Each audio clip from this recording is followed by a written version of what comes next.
ചേനപ്പൂ cut ചെയ്തപ്പോഴാണ് കേട്ടോ calling bell കെട്ടത്. ചെന്ന് നോക്കുമ്പോൾ പായസമായിട്ട് വന്നതാണ്. ഒരു പായസം ചലഞ്ച് വെച്ചിട്ടുണ്ടായി കേട്ടോ നമ്മളവിടെ. അപ്പോൾ അല്ലെങ്കിൽ തന്നെ വിശന്നിരിക്കുകയാണ്. പിന്നെ ഒന്നും നോക്കിയില്ല, പായസം കുടിച്ചിട്ടുണ്ടെങ്കിൽ ബാക്കി പണിയെടുക്കാമെന്ന് വിചാരിച്ചു കേട്ടോ. നല്ല ടേസ്റ്റിലുള്ള അടിപൊളി പാലട പായസം ഇരുന്നു. പിന്നെ ഉണ്ടല്ലോ ചേനപ്പൂവിൻ്റെ ഭംഗി വർണ്ണിക്കുന്നതിനിടെ കഴിഞ്ഞ വീഡിയോയിൽ ഒരു കാര്യം പറയാൻ മറന്നു കേട്ടോ. ചേനപ്പൂ കട്ട് ചെയ്തപ്പോൾ കൈ നല്ല ചൊറിച്ചിലുണ്ടായിരുന്നു. പിന്നെ വെന്തപ്പോഴാണ് കേട്ടോ കൈ ചൊറിച്ചിൽ മാറിയത്. അപ്പോൾ വെള്ളം ഒഴിച്ചിട്ടാണ് കേട്ടോ ചേനപ്പൂ വേവിക്കുന്നത്, അല്ലാതെ അപ്പോൾ വേവൂലല്ലോ. അപ്പോൾ ഈ ചേനപ്പൂ തന്ന താത്തന്നെ 3-4 ദിവസം മുമ്പ് പച്ചമാങ്ങ തന്നിട്ടുണ്ടായി കേട്ടോ. അത് കട്ട് ചെയ്യുന്നതിൻ്റെ ഇടയിൽ കൈമേ കത്തി തട്ടി ചോര വരുന്നുണ്ട്. അത് എന്നുള്ളതാണ് കേട്ടോ, അതൊരു പുതുമുള്ള കാര്യമല്ല. അപ്പോൾ തേങ്ങ ചിരവാൻ മടിച്ചിട്ടുണ്ടല്ലോ, മിക്സിയുടെ ജാറിലിട്ടൊന്ന് ക്രഷ് ചെയ്തിട്ട് ഇട്ട് കൊടുക്കുകയാണ് കേട്ടോ. അപ്പോൾ ചേനപ്പൂത്തോര ഇവിടെ റെഡി ആയിട്ടുണ്ട്.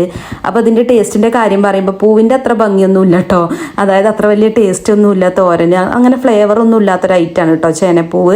പക്ഷെ എന്നാലും നല്ലതാണല്ലോ എന്ന് വിചാരിച്ച് തിന്നാ, കുഴപ്പമില്ല.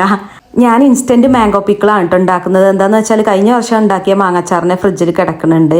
അച്ചാർ വലിയ ഇഷ്ടമുള്ള ആളല്ല കേട്ടോ ഞാൻ. അപ്പോൾ പിന്നെ ഇങ്ങനെ ഇട്ടാൽ പിന്നെ എനിക്ക് ഭയങ്കര ഇഷ്ടമാണ്. സദ്യ മാംഗോ പിക്കിൾ അത് പിന്നെ വേറൊരു രസമാണല്ലോ അല്ലേ. അപ്പോൾ ടേസ്റ്റ് നോക്കുമ്പോൾ നല്ല സൂപ്പറാണ് കേട്ടോ. ഞാൻ ഉണ്ടാക്കിയതുകൊണ്ട് പറയല്ല, അല്ലെങ്കിൽ മാങ്ങാച്ചാർ ആരുണ്ടാക്കിയാലും ഒരു രസമാണല്ലോ അല്ലേ. അപ്പോഴേക്കും ബീഫ് മുളകിട്ടതൊക്കെ റെഡി ആയിട്ടുണ്ട് കേട്ടോ. അപ്പോൾ അതിലേക്ക് ഗരം മസാല ഒക്കെ ഇട്ട് കൊടുത്തിട്ടുണ്ട്. ഇനിയിപ്പോൾ തൈര് ഉണ്ടാക്കണം. അതിന് വേണ്ടി പാല് കാച്ചുകയാണ്. പാലൊന്ന് ഇളം ചൂടാവുമ്പോൾ വേണം കേട്ടോ നമ്മൾ അതിലേക്ക് തൈര് ഒഴിച്ച് മിക്സ് ചെയ്യാൻ. അപ്പോൾ നല്ല കട്ട തൈര് കിട്ടും.